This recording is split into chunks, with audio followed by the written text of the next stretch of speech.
I never thought I'd find myself in this situation. But then again, no one ever does. You don't enter a relationship expecting betrayal. Yet there I was, staring at my phone, knowing my life was about to change in a way I never saw coming. Sarah and I had been together for 6 years. We weren't just dating. We lived together, shared a joint savings account, and were planning a future. Marriage was something we had talked about casually. No set date, but we both knew that's where we were headed. Or at least, I thought we were. She worked in marketing, a demanding job that often meant late nights, work events, and networking functions. I trusted her completely. She was independent, had her own friends, and I never wanted to be the kind of boyfriend who checked in too much. Maybe I should have. The signs were subtle at first. Her phone suddenly getting more privacy settings, more nights out with work friends, a growing distance between us. I chalked it up to stress.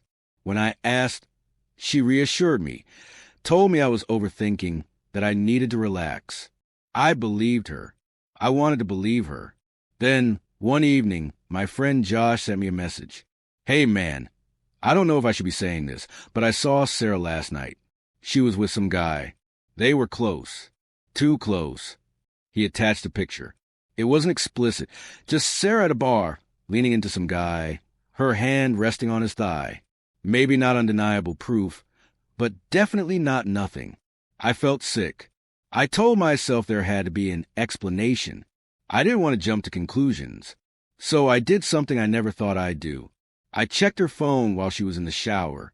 I hated myself for it, but I needed the truth, and I found it. Flirty messages, hidden under a different name in her contacts. Plans to meet up, sneaking around. She had been sleeping with him for at least 3 months. 3 months where I thought she was just stressed, where I thought we were fine. I didn't confront her immediately. I couldn't. I needed time to process. That night, I barely slept. The next morning, I told her we needed to talk. I sat her down, showed her the messages, and asked her to explain. She froze. I could see her mind scrambling for a way out. Then the excuses started. It wasn't serious. I never meant to hurt you. I was confused. Then came the guilt trip. You've been so distant lately. I thought maybe you weren't in love with me anymore. I just sat there, listening to her rewrite history, trying to make me the reason she did this. I didn't yell. I didn't lose my temper. I just told her to pack a bag and leave. She cried, tried to touch my arm, begged me not to make any rash decisions. But my mind was already made up. She moved in with a friend a few weeks later. I handled the logistics, our finances, our apartment lease. She kept trying to reach out, wanting to talk things through. I refused. There was nothing left to say. I wasn't going to waste my time demanding apologies or trying to understand something that would never make sense. She made her choice. I made mine. Months later, I'm still adjusting. To the silence of living alone. To the shift from we to me. Some days I miss her, not who she was at the end, but who I thought she was before. But I know better now. Update. Closure comes in unexpected places. Sarah's tried to reach out more times than I can count. First, desperate apologies. Then, long-winded explanations. Then, nostalgia, sending pictures of old trips, trying to remind me of the good times. Then, I ran into her. Of all places, the grocery store. I was in the frozen food aisle, grabbing some basics, when I heard someone say my name. I turned around, and there she was, standing there awkwardly, basket in hand. She looked nervous, hesitant, like she wasn't sure she should say anything. I gave her a small nod, acknowledging her presence, but saying nothing.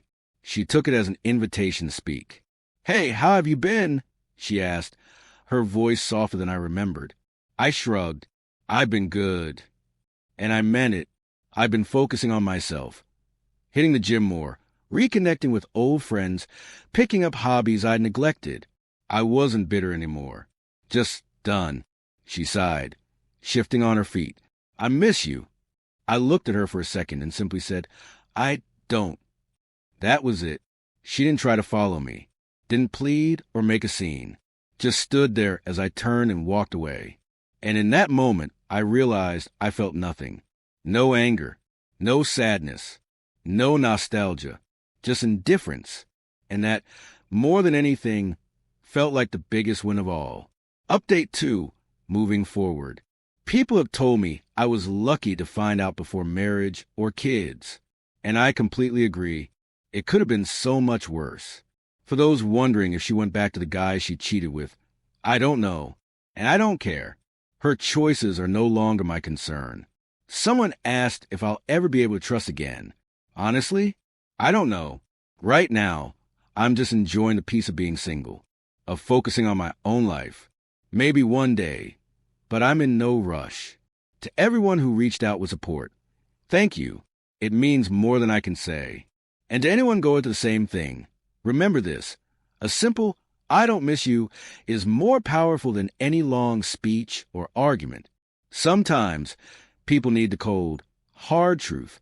And sometimes the best closure is moving on. I went ahead and did some post-discovery snooping. She has no idea I exist.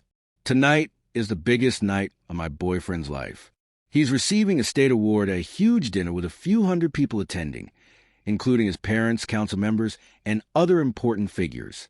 Ironically, the only reason I discovered his transgression was because I had been putting together a sentimental video for him, highlighting key moments of his life. You know, the typical sappy stuff. Right now, I'm burdened with a lot of power, and I don't know if I have it in me to do the right thing. If I even know what that is, I'm blinded by rage, sadness, and betrayal. Yet at the same time, I love him. I have loved him. And I find myself asking, do I really want to do this? The relationship is over. No doubt about that. I am not the kind of woman who forgives cheating. That's not even the issue. The issue is the evidence. Cutesy selfies, just the two of them shared privately. Nothing too explicit, though there's plenty of that on camera. So, do I slip one of those photos into the slideshow?